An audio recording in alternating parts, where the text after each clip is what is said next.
निगलम में फिर से आपका एक बार स्वागत है। ये वीडियो विशेष रूप से बिहार स्टेट से संबंधित है। आज इस वीडियो में हम लोग बिहार स्टेट के रीजनिंग से संबंधित दो प्रश्नों को हल करेंगे। अगर ये दो प्रश्नों को बनाना सीख गए तो आपके 2 मार्क्स फिक्स हो जाएंगे, क्योंकि इस तरह के प्रश्न निश्चित ही बिहार स्टेट में पूछे जाते हैं। तो चलिए बिना देरी को स्टार्ट करते हैं। अगर ये वीडियो आपको पसंद आता है तो लाइक जरूर कीजिएगा, अपने दोस्तों के बीच शेयर जरूर कीजिएगा, ताकि आगे भी इस वीडियो को कंटिन्यू किया जा सके। इसमें देखा जाए तो पहला प्रश्न है, निम्न प्रश्न में प्रश्नवाचक चिन्ह के स्थान पर क्या आएगा, यानी जहां प्रश्नवाचक चिन्ह लिखा गया है वहां क्या आएगा। ऑप्शन भी आपके 4 हैं। पिक्चर देख के डरिएगा नहीं, क्योंकि ये जो प्रश्न पूछे जाते हैं रीजनिंग का, वो किसी ना किसी पैटर्न पे आधारित होते हैं। देख के ही आंसर पता चल जाता है कि कौन सा हो सकता है। केवल पैटर्न देखिए, देख के आपको देखते ही आंसर पता चल जाएगा। देखिए कैसे, इसमें ढूंढते हैं कौन सा पैटर्न हो सकता है। यहां पे देखिएगा तो पहले में लिखा गया 1, दूसरे में लिखा गया 8, इसके बाद 27, इसके बाद 64, इसके बाद 125, इसके बाद प्रश्नवाचक चिन्ह। इसमें क्या आपको ऐसा कुछ दिखाई दे रहा है कि 8 क्या होता है, 27 कैसे आता है, 64 कैसे आता है। 64 के बारे में तो बोलेंगे 88 64, लेकिन इसके अतिरिक्त किसी का क्यू वगैरह 64 होता है, 125 किसी का क्यू वगैरह होता है। थोड़ा सा दिमाग तेज रखिएगा। इसको बनाने के लिए आपको स्क्वायर आना चाहिए, यानी किसी भी अंक का स्क्वायर, किसी भी अंक का रूट आपको पता होना चाहिए। इस तरह के जब भी प्रश्न आते हैं तो क्यू किसी भी प्रश्न का आना चाहिए। अगर उसको समझ गए तो इसे आराम से हल कर सकते हैं। तो ये सारे कम से कम 20 तक याद कर लीजिएगा तो बहुत ही अच्छा रहेगा। इसको देखिए कैसे हल करते हैं आपके सामने। अगर इसको हम 1 का क्यू लिखें तो 1 का क्यू का मतलब क्या होता है, 1 का क्यू यानी 1 को 3 बार गुणा किया गया। 1 को 3 बार गुणा करेंगे तो 1 में 1 से गुणा करेंगे 1 में 1 से गुणा करेंगे कितना आएगा, 1 आएगा। तो ये मेरा 1 हो गया, 1 का क्यू।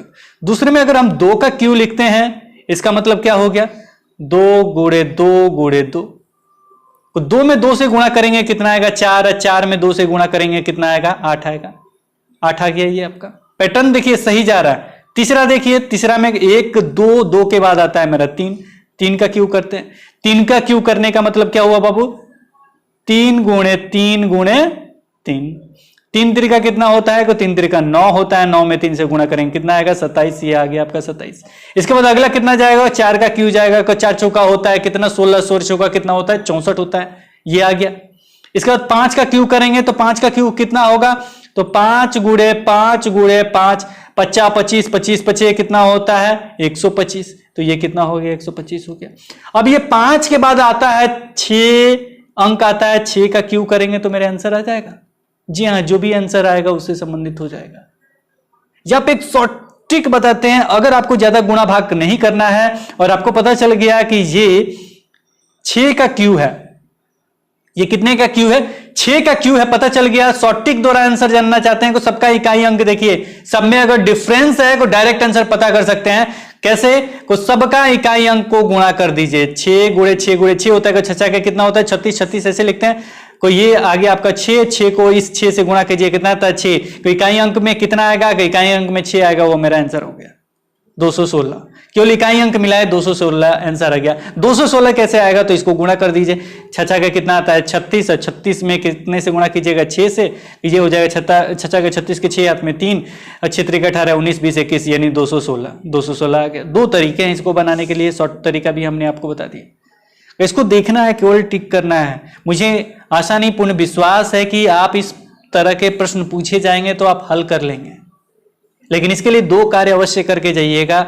जितना स्क्वायर होता है वो याद करके, 2 का स्क्वायर कितना होता है, 3 का स्क्वायर कितना होता है, 4 का स्क्वायर कितना होता है, ऐसे याद करके कम से कम 10 तक जरूर जाइएगा। 3 का भी 10 तक याद करके जरूर जाइएगा। 3 का मतलब क्यू जरूर, स्क्वायर और क्यूब दोनों याद करके जरूर जाइएगा। 10 तक याद करके जाइएगा, आपका हो जाएगा काम। तो यहां पे देखा जाए तो पहला का आंसर आपका 216 हो गया। और इसके अतिरिक्त आपको एक काम और करना है, आपको प्रैक्टिस जरूर करना है। प्रैक्टिस जरूर करना है अगर आपके रीजनिंग में ज्यादा से ज्यादा मार्क्स लेके आना है। तो एक प्रश्न हमने यहां हल कर दिया, एक प्रश्न पूछेंगे भी आपसे लास्ट में, जहां आपको वो हल करके बताना होगा कि इसका आंसर क्या होगा। अगर आप ज्यादा से ज्यादा मार्क्स चाहते हैं तो उस प्रश्न का उत्तर कमेंट बॉक्स में जरूर लिखिएगा और इस तरह के प्रश्न जरूर हल कीजिएगा। यह भी बता दो कि ये जो प्रश्न था वो 26 फरवरी 2020 को जो रीस्टेट का एग्जाम हुआ था उसमें पूछा गया था। चलिए अगले प्रश्न पे चलते हैं। किसी को कंफ्यूजन होगा तो कमेंट सेक्शन में जरूर बताइएगा हमें। यह है आपका प्रश्न नंबर 2। निम्न दिए गए संख्या श्रृंखला के प्रश्नवाचक चिन्ह के स्थान पर कौन सी संख्या आएगी? यानी जो भी ये श्रृंखला इन्होंने बनाया है, जो भी श्रृंखला का पैटर्न, हम इसको पैटर्न कहते हैं, जो भी इन्होंने पैटर्न बनाया है वहां पर प्रश्नवाचक चिन्ह के स्थान पे क्या आएगा? यानी यहां इन्होंने लिखा 5, फिर लिखा 11, फिर लिखा 23, फिर लिखा 47, फिर लिखा 95 और पूछा ये प्रश्नवाचक चिन्ह पे अब हम क्या लिख सकते हैं ये बताना है। कोई ना कोई पैटर्न इन्होंने फॉलो किया होगा, ये पैटर्न हम देखते हैं। पैटर्न इस तरह के प्रश्न आएंगे कि 2 तरीके होते हैं, एक तो घटा के देख लीजिए, एक दुगुना करके देख लीजिए, दुगुना करके कुछ जोड़ दीजिए, एक तिगुना करके जोड़ दीजिए, यही होता है। जोड़ दीजिए, ये घटा दीजिए, दोनों हो सकता है, जोड़ना भी हो सकता है, घटाना भी हो सकता है, तो ये आपका डिपेंड करता है। या देखिए कितना पैटर्न होता है, एक पैटर्न होता है जैसे 11 में से 5 घटा के देख ले, फिर अगला पैटर्न भी ऐसे ही चेक कर ले, तो ये घटा के देख सकते हैं। दूसरा हो सकता है कि जो 5 है इसका दुगुना करके देख ले, 5 दूना 10 और जो जोड़ना है वो जोड़ दें या घटा दें। तीसरा होता है इसको तिगुना कर दें, जोड़ना या घटाना करके देख ले। इतने ही तरह के पैटर्न पूछे जाते हैं, जोड़ दें या घटा दें, दोनों हो सकता है। तो इसको हम बनाते हैं, हम क्या करते हैं, तो 5 लिखा गया है तो 5 को हम दुगुना करते हैं। 5 को अगर दुगुना करते हैं तो 5 दूना कितना होता है बाबू? 10 होता है। 10 में एक जोड़ेंगे कितना आएगा? 11। पहला पैटर्न सॉल्व हुआ। दूसरा का देखते हैं, 11 दूनी कितना होता है? 22 होता है। 22 में एक जोड़ेंगे कितना आएगा? 23। दूसरा भी सॉल्व हो गया। जब दूसरा सॉल्व हो गया तीसरा डेफिनेटली सॉल्व होगा। देखिए कैसे, 23 का दुगुना करेंगे, 23 में 2 से गुणा करेंगे, 3 दूने कितना होता है? 6, 2 दूनी 4, 46 में एक जोड़ेंगे क्या आएगा? 47। 47 है, जी हाँ 47 है। इसके बाद अगला पैटर्न फॉलो करेंगे, अगला चेक करेंगे कि क्या हो सकता है। तो 47 का दुगुना करेंगे, 47 में 2 से गुणा करेंगे, 7 दूना कितना होता है? 14, 4 दूनी 8, 1, 7 दूनी 14 के 4 हाथ में 1, 4 दूनी 8, 1, 9, 94 हुआ। एक जोड़ेंगे कितना आएगा? 95। 95 दिया है, जी हाँ 95 दिया है। 95 का दुगुना करेंगे और एक क्या करेंगे? जोड़ेंगे। अगर ये जोड़ दिए तो निश्चित ही आपका आंसर आ जाएगा। चलिए 95 का दुगुना करते हैं, 5 दूना 10 के 0 हाथ में 1, 9 दूनी 18, 1, 19, 1990 आया। एक जोड़ेंगे कितना आएगा? 191। क्या 191 दिया? जी हाँ सी नंबर दिया 191। टिक कीजिएगा, आगे बढ़िएगा, आंसर आ गया।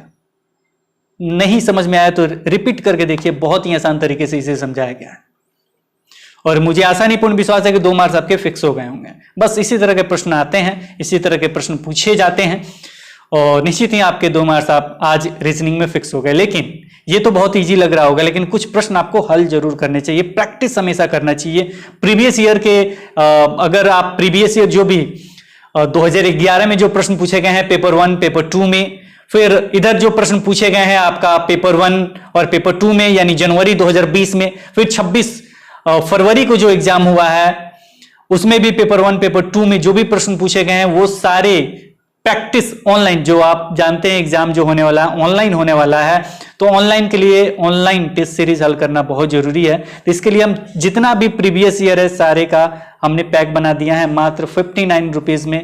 ऐप का लिंक आपको डिस्क्रिप्शन बॉक्स में मिल जाएगा, वहां से जाके खरीद सकते हैं। टोटल 6 सेट है और सारे के सारे प्रश्न आप जरूर प्रैक्टिस कीजिएगा।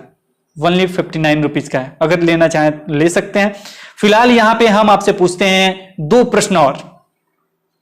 यहां पे है आपका, निम्न दिए गए संख्या श्रृंखला में प्रश्नवाचक चिन्ह के स्थान पे कौन सी संख्या आएगा। अब यहां पे आपको बताना है 6 है, 11 है, 23 है, 45 है, 89 है। इसके बाद कौन सा आ सकता है? 6 दूनी होता है 12, 12 में से घटा दीजिए आ जाएगा 11। अब आगे आपको हल करना है, इतना ही हिंट्स दे सकते हैं। इसके बाद अगला जो प्रश्न है, ये प्रश्न आपने लिख लिया होगा, लिख के देख लीजिए कौन सा आंसर होगा। कमेंट सेक्शन में जरूर बताइएगा और पसंद आ रहा है तो शेयर जरूर कीजिएगा लाइक करके, ताकि नेक्स्ट सीरीज इसका लाया जा सके। चलिए अगला क्वेश्चन देखिए, यहां पे ये भी इस तरह का पैटर्न का प्रश्न पूछा गया है। हमेशा इस तरह का चित्र बना के दिया गया है जिसे आपको हल करना होगा। इस चित्र देख के ही बहुत सारे डर जाते हैं, पता नहीं परसेंटेज वगैरह निकालना होगा कि क्या करना, लेकिन बहुत ही आसान है। निम्न प्रश्न में प्रश्नवाचक चिन्ह के स्थान पे क्या आएगा ये आपको बताना है। पहले में 2 है, दूसरे में 9 है, तीसरे में 28 है, चौथे में 65 है, अगले में 126 है। बहुत ही आसान है, बहुत ही आसान तरीके से इसे सॉल्व कर सकते हैं। ये तो हमने इजी दिया है, इससे भी हो सकता है थोड़ा सा टफ हो जाए। जैसे में पहले में 2 दे दिया गया, दूसरे में 10 दे दिया जा सकता है, तीसरे में आपका मतलब 29-30 दिया जा सकता है, इस तरह से ये बढ़ सकता है। अगले में 65 की जगह 66, 68 दिया जा सकता है, एक एक बढ़ते हुए भी जा सकता है, ऐसे भी हो सकता है। लेकिन हम चाहेंगे कि इसका उत्तर दीजिए ताकि हमें पता चले कि जो भी आपको सिखाया गया वो मतलब अच्छे तरीके से समझ गए। थोड़ा सा हिंट्स दे देता हूं। इसको क्या किया गया है, 1 का क्यूब करके एक जोड़ दिया गया है। जैसे 2 अगर दूसरे पे जाते हैं 2 का क्यूब कीजिएगा 8 आएगा, एक जोड़ दिया गया। तीसरे का 3 का क्यूब कीजिए, एक जोड़ दीजिए, ऐसे करके बनाइएगा, निश्चित ही बन जाएगा। बहुत ही आसान सा है और इस तरह का प्रैक्टिस करते हैं कि निश्चित ही बहुत ही अच्छा मार्क्स गेन करेंगे। तो आज इस वीडियो में इतना है, फिर मिलते हैं एक नए वीडियो के साथ। तब तक देखते रहें, बने रहें हिंदी क्लब पे। धन्यवाद।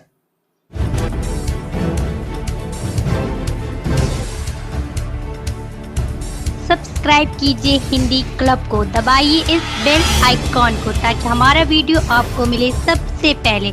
शेयर करें अपने दोस्तों के साथ ताकि वो भी इसका लाभ उठा सके। ये सब बिल्कुल फ्री है।